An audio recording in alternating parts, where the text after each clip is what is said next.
And welcome to the Mysteries of the Seven Churches, Episode 7.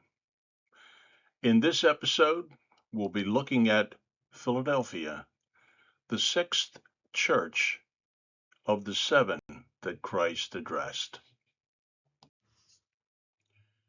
The prophetic application for Philadelphia was approximately from AD 1649 to 1900. It was known for its focus on missionary movements. The Church of Philadelphia was about 30 miles southeast of Sardis.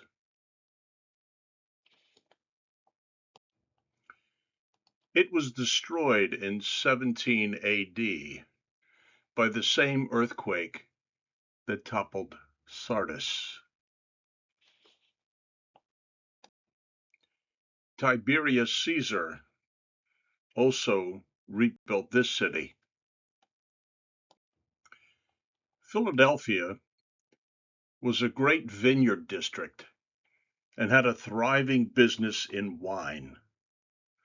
Because of this, Bacchus, the god of wine, had many devotees there. Quite naturally, drunkenness was a chronic social problem. The letter to Philadelphia is in Revelation chapter 3 and verses 7 to 13. Jesus describes himself as having the key of David and the power to open and close doors that no man can do. The church was described by our Lord as feeble but faithful. We are told that a segment of the Jewish population in Philadelphia was displaying fanatical resistance to the gospel of their Messiah. Here, Christ referred to them as being of the synagogue of Satan.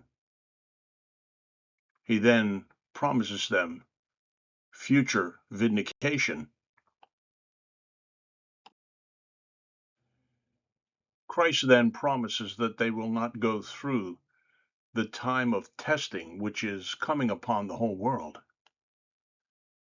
The promise speaks of a time when the entire world will be in turmoil and that they will be kept from that time.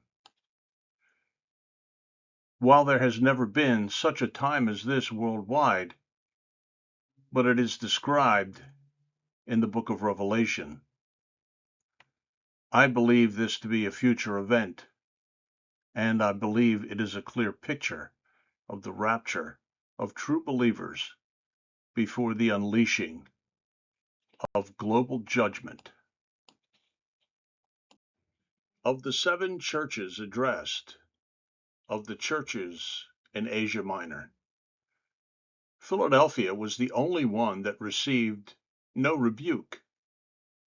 Christ tells them he is coming quickly, and to hold fast to what they have, that no man could take their crown.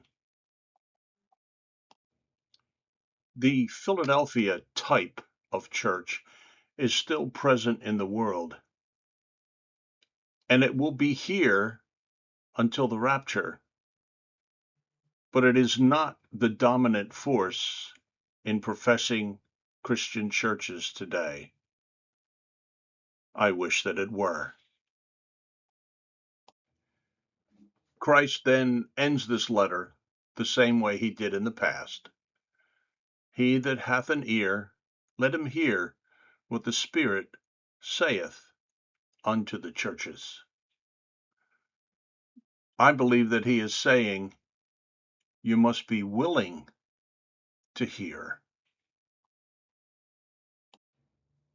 The corresponding parable of our Lord in Matthew 13 is the parable of the pearl of great price, which was also the sixth parable.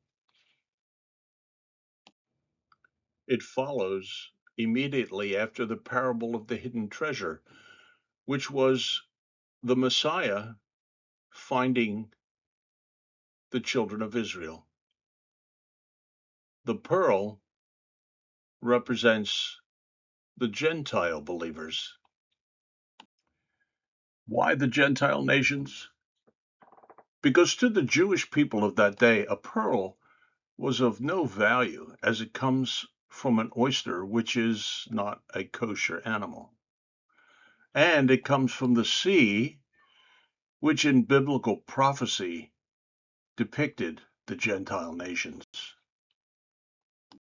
Again, in this parable, as in the buried treasure, a merchant sells all that he had to purchase the pearl.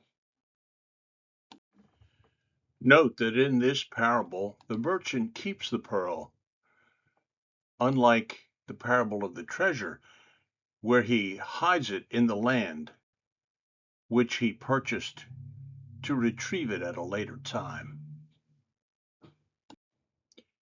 The merchant, again, is our Lord, who sells all that he had, like in the previous parable, to purchase the pearl.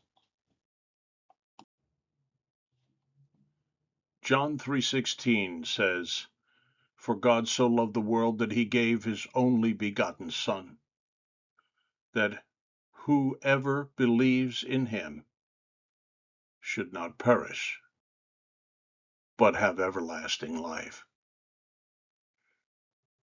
If you would like to contact us by email, the address is biblejournaling66@gmail.com, or drop a comment below.